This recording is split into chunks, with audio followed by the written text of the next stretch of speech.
Joaquin Buckley versus Jordan Wright. We got a minus 265 on the highlight sensation Joaquin Buckley and plus 225 on the Beverly Hills Ninja Jordan Wright. And the over under 1.5, obviously minus 150. The world is expecting both these guys to kind of go to war here.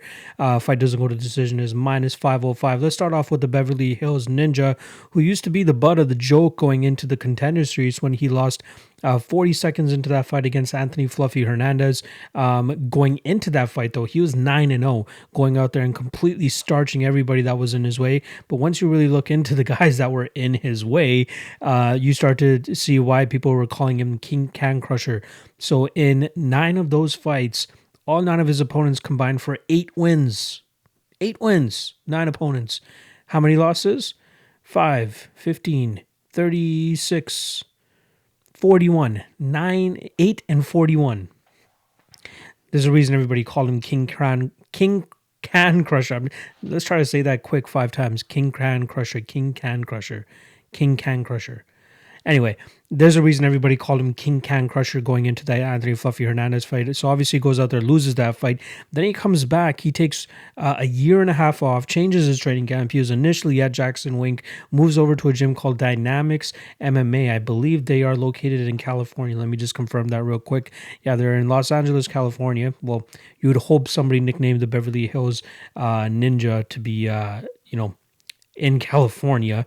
So he changes gyms, goes out there and finishes Gabriel Checo, who's a very legitimate opponent. So that one was very, very respectable. And then we saw him go out there and absolutely decimate Ike Villanueva in his UFC debut back in August. And now here he is against Joaquin Buckley. And I'm a little bit concerned for my own well-being because I'm actually warming up to the kid now.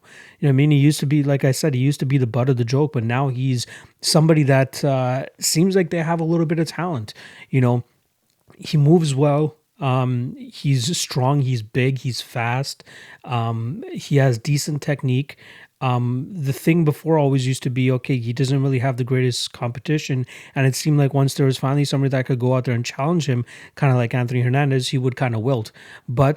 So he loses to Anthony Hernandez, but then he goes out there and beats 2 game opponents in Gabriel Checo and Ike Villanueva. And that kind of like, okay, that's making me reconsider what kind of fighter this guy is in my mind. He's a huge dude. It really blew me away to realize how big this guy actually is. In terms of metrics, he's 6'2" with the 77-inch reach. And with Joaquin Buckley, we're talking about a guy that's 5'10" with the 73-inch reach. So Jordan Wright is definitely going to have an evident size advantage here. And it absolutely makes sense. This fight is going to be contested at middleweight. He used to fight at 205. Well, not used to, but his last fight against Ike Villanueva was at 205. The kid could potentially be a problem now that it seems like he got his mind right. You know, he looks like he's super confident in there.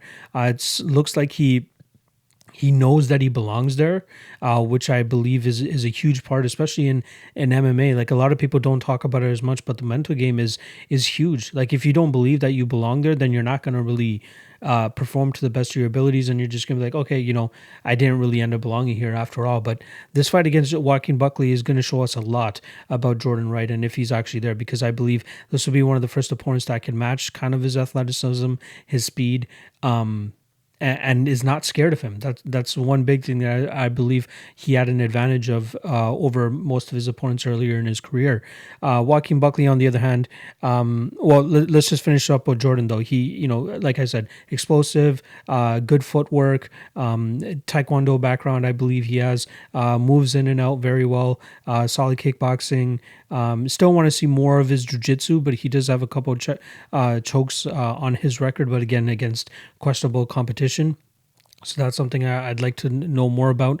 I'm not sure how much we'll find out about that here against Joaquin Buckley, who's probably going to want to keep this fight on the feet, just as Jordan Wright probably will want to.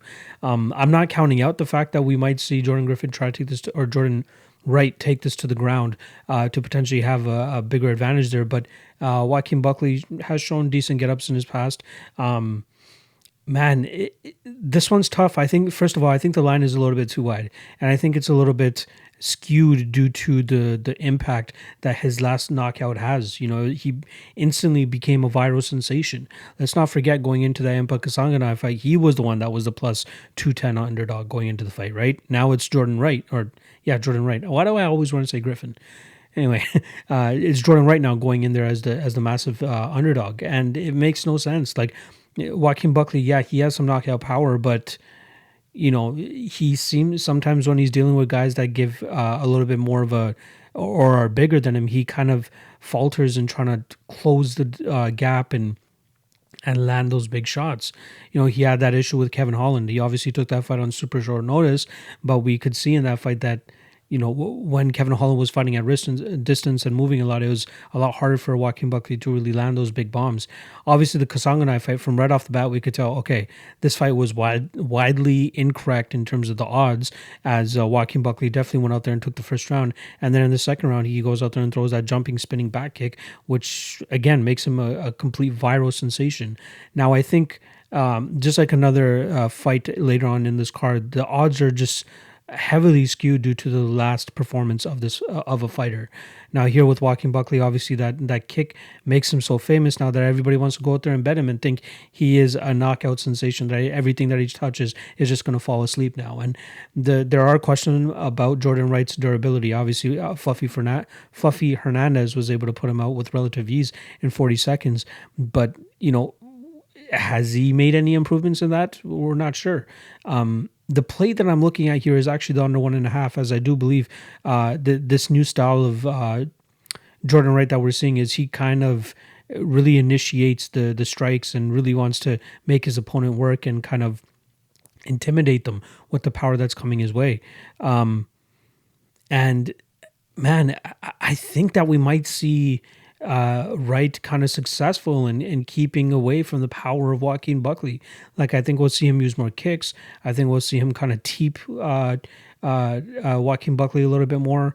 I think we'll see him, land at range and then, get out of the way, pivot out of the way of the big shots coming his way from Buckley. But Buckley is just one of those guys that, like, he loads up on a lot of his shots. Sometimes he'll blitz and try to move forward with his shots, but he needs to really close the distance consistently to be able to land his big shots.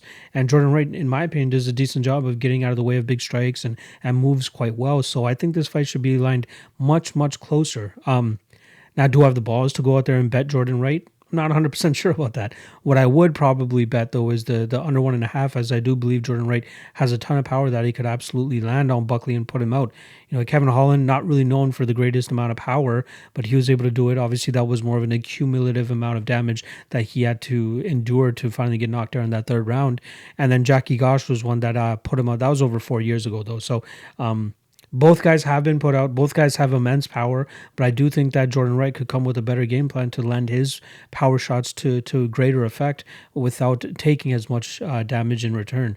So, this is one where I would refrain from parlaying Joaquin Buckley, as I feel like there's still question marks around him.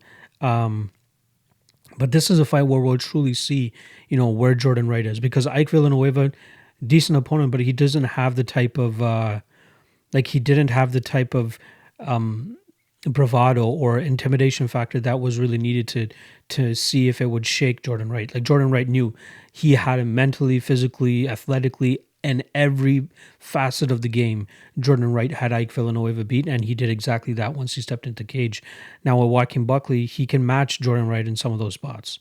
So we'll have to see how that plays out. But once again, I'm gonna go with Jordan Wright. I think Jordan Wright gets it done, probably first or second round KO. I can't believe those words are actually coming out of my mouth, but that's what I truly believe after running the tape here.